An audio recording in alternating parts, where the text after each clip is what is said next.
Lawak Mandra ikut terlibat dalam mengisi suara di film animasi berjudul Warkop DKI Kartun, di mana Mandra menjadi diri sendiri sehingga ia tidak kesulitan dalam melakukan isi suara atau dubber dalam karakternya saat produksi film Warkop DKI Kartun. Dan ia mau terlibat karena Warkop DKI adalah rekan seperjuangannya saat berkarir di tahun 80-an. Dan baginya film Warkop DKI adalah idolanya sehingga ia merasa seperti mimpi bisa terlibat di film Warkop DKI Kartun walaupun hanya dalam berbentuk animasi. Yang jelas saya terus terang aja karena ini bagian dari film yang boleh dibilang dulu ini bagian dari idola kita semua. Kalaupun memang pada saat itu saya salah satu penggemar film-filmnya Warkop, nah saya terlibat di sini juga merupakan salah satu kebanggaan. Sekalipun memang ini animasi, tapi yang jelas saya terlibat dan saya juga di sini nggak memerankan si A si B, karena memang saya di sini figur saya tetap Mandra. Dan salah satu kesulitan yang mungkin karena saya nggak lari dari apa yang saya biasa lakukan, ya alhamdulillah semuanya itu berjalan dengan lancar. Apalagi memang di sini juga kan udah jelas masing-masing ketiga tokoh di Warkop itu memang kita udah saling udah hafal dalam cerita ini. Bang Mandra, tapi apa sih yang bikin Bang Mandra tertarik ngambil proyek ini? Mungkin apa karena memandang Warkop DKI atau gimana sih mungkin?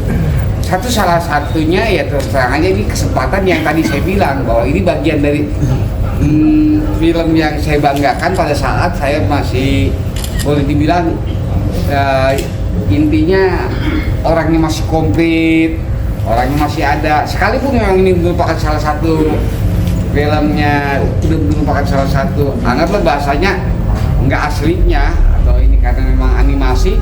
Tapi saya juga, yang tadi saya bilang, saya punya kebanggaan tersendiri. Saya pernah terlibat di dalam film bagian dari film idola saya. Bang Mandra, pengalaman isi suara di film animasi ini gimana? Ya, saya kan pengalaman di era zamannya waktu layar lebar itu jadi double. Ngisi suara saya sendiri, dan saya juga punya pengalaman pada saat saya bukan tampil artinya mengisi suara di beberapa radio dulu.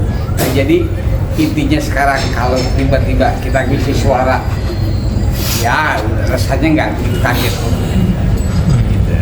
Ya Bang, ada momen-momen lucu nggak sih saat ngisi suara gitu Bang? Momen yang abang nggak bisa? Kalau lucu ya paling juga di antara temen karena memang kita duduknya ngeriung, diambil secara suara toh. Ada salah satu temen ya mungkin dia biasanya manggung atau biasanya dia main diperagain gitu. Jadi pada saat dia ngisi suara dia ikut, nggak bisa diem gitu. Gesturnya dia bergerak kayak ngerasa main sendiri. Jadi tadi saya bilang ya mungkin entah itu bawaan atau bagaimana, yang jelas buat saya itu ya jadi lucu aja gitu. Tapi Bang Mandra, maaf, untuk isi suara ini butuh waktu berapa lama waktu itu? Saya nggak lama. Ya itu tadi balik lagi dengan kemudahannya karena memang saya nggak harus jadi siapa-siapa, nggak harus kayak saya nggak ngisi suara intro apa yang lainnya gitu. Saya tetap yang ngisi suara saya sendiri. Jadi tingkat kesulitannya itu ya hampir nggak ada. Gitu aja. Bang, saya tadi nonton di filmnya, melihatnya seperti apa Bang? Gimana? Filmnya menurut abang gimana? Ya itu tadi kembali ke masalah yang saya suka adalah dengan peran-perannya yang dulu pernah saya tahu, ini hampir masih tetap ada. Jadi kalau buat saya secara pribadi kayak ngimpi gitu. Sekalipun emang itu bukannya wujud aslinya, tapi kita ngelihatnya kayak beneran aja adanya. Sekalipun memang ini lebih ke konsepnya, lebih ke anak-anak. Tentu yang kaitan dengan masalah jok-joknya juga ini udah lebih ke arah anak-anak. Kira-kira gitu. Download Tribun X sekarang. Menghadirkan lokal menjadi Indonesia.